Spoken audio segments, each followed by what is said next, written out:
Hi, I am Rachel from 7 and All. I'm a second-generation homeschool mom to 3 young boys. My oldest is in 1st grade, and then I have a pre-K student as well as a baby right now.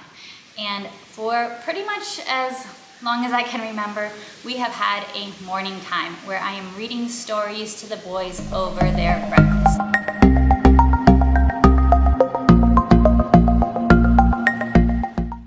This is a cherished tradition in our family. I do sometimes get questions, hey, if you read during your kids' breakfast, when do you eat? And for me, usually I eat afterwards, because usually after they've eaten their breakfast and they've heard all these stories, they're ready to go play, and I'm ready to just, peacefully, quietly eat my own breakfast before jumping into the sit-down schoolwork part of our day. So typically, we are having morning time at around 7 a.m. I have early risers who are hungry and ready to eat as soon as they wake up. So we're sitting down with bowls of oatmeal, or we're sitting down with some eggs and fruit and just a simple breakfast, and sitting down to do our morning time. With my oldest being in 1st grade, I am using Sequence 1 from Gentle and Classical this year as our core or spine curriculum. So some parts of that we are doing during our morning time, and that includes the Bible portion. So with Sequence 1, we are reading 4 stories a day from the Alfred Rex Bible Storybook, and we are reading through the New Testament. So you can see my little bookmark there. That is 4 days a week, and then 1 day a week we are reading from Theology. So after our Bible reading, then we have another short reading, and we cycle through these short readings, so we are doing one of them about each day of the week. So throughout the year, we are scheduled to read 1 story from this book each week, 50 Famous Stories Retold. Then we're reading 1 page from Tree in the Trail. We're reading 1 fable. And all of these are very short. The fables, this is 1 page. So very, very short. Once this book finishes, then I think we're reading through a volume of Aesop's fables. But they're short, just a few minutes, but kind of an exploration into little short stories. Then on 1 day of the week, we are doing folk tales. Gentle and Classical Sequence 1 does schedule folk tales, but they only schedule 6 for the whole year. So they schedule 1 that you're reading every 6 weeks, just 1 time.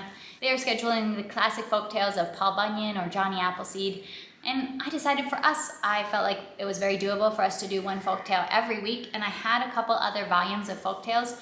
So we are doing this volume of Native American folktales, The Girl Who Helped Thunder by James and Joseph Bruchac. And these are short Native American folktales. This has been a great one for our current portion of history, because in our history portion, we've been going towards the European discovery of North and South America. We've been going towards learning a little bit about Native Americans, and then we're going to be moving into settlements and early history in America, in the USA. So this has been a great set of folktales for us to start with. We're actually getting quite a ways through this book, so when we finish this one, this will be another volume of folktales that I'm including. So we have Virginia Hamilton's The People Could Fly for African American folktales that we will start to include soon. And then another reading that we are cycling in is 50 Adventures in the 50 States. With our Sequence 1, we're supposed to be learning 2 new states each week. So I just read 2 pages from this, 2 segments from this in a week. I'll show you. They have these little page spreads, and it's just an adventure you can go on. So you can scuba dive a historic shipwreck in North Carolina. Did not know that. I have been to North Carolina, but I did not get to scuba dive on a historic shipwreck. But they give you little adventures, little facts. My kids love to travel, and this is just expanding their idea of all the places that they could go. So those are our readings for morning time. There are more readings included in Sequence 1, primarily the history readings, and I'm not doing those at morning time. We have a later sit down and read time, which is usually just before lunch, and that's when I'm doing our science and our history read alouds, kind of the meatier ones that we don't necessarily feel like reading at 7 in the morning. And then we have my little pouch with whatever the current memory statement cards that we are working on. So this has our Bible verse, Bible passage that we are learning. right now, and that is part of Morning Virtues, which is recommended to use with Sequence 1. If you don't know what these words mean, I have videos on Sequence 1, I have videos on Morning Virtues, or you can also just ask me a question. I'm happy to explain and point you to specific videos. And we have a few memory statement cards. Looks like this week we're going to just be reviewing the simple thing. A noun is a person, place, or thing. We have our catechism card, and this is our map of the USA. So for a little bit of quick map drills during our morning time, whatever states we're learning about, I'm going to be taking our state flashcards that my sister made and illustrated that are available on my website. So we're learning about Iowa. For quick little reviews and map drills, okay, where's Iowa? Find it on the little map. Where's Kansas? What's the capital of Kansas?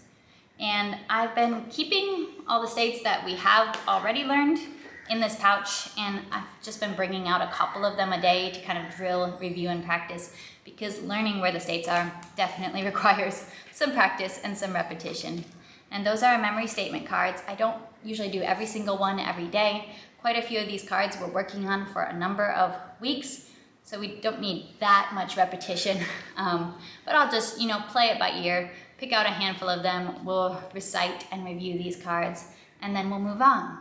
The last portion of our morning time, what we have been ending with every day, is right now Spanish 1 from Homeschool Languages. If you saw old videos, you might have heard that my initial plan was that we would also do chapter book read-alouds during this morning time.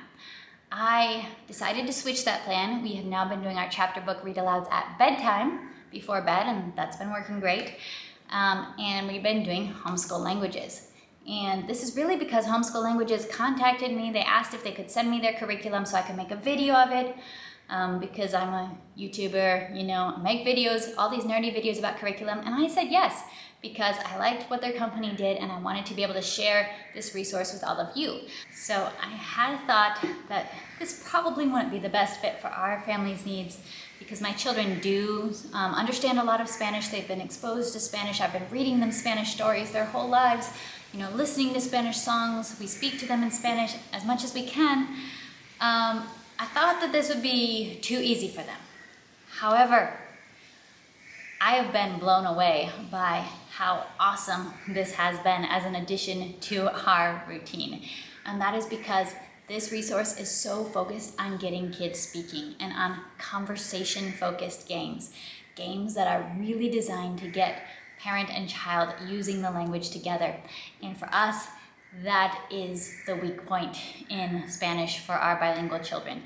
They understand Spanish very well, but we've noticed, especially if they've gotten older, they don't tend to use it, and they don't tend to feel like they can use it, even though I know they're understanding. They can listen to stories, they can listen to whatever we're telling them, they can listen to their dad, they can listen to their grandparents, and they understand it, but they don't feel like they can use it.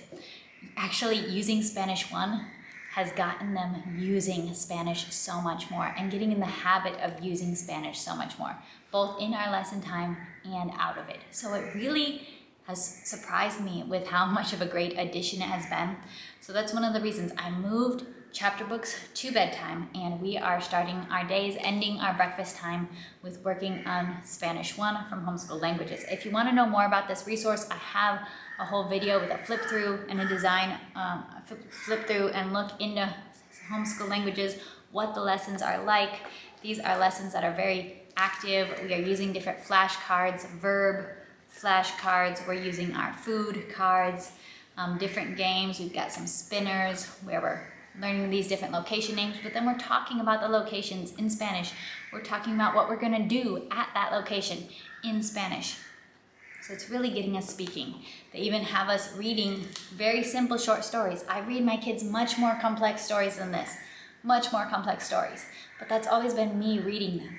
Here, I'm supposed to read them the story, but they have to repeat the words every time. So it's getting them wrapping their tongues around it, using the words that they do know, that they are exposed to, and that they do know. Now, because my kids do have a lot of Spanish background, I think we've been moving through this a lot faster than you probably would with kids who are new to Spanish. We are on around lesson 35 out of 40.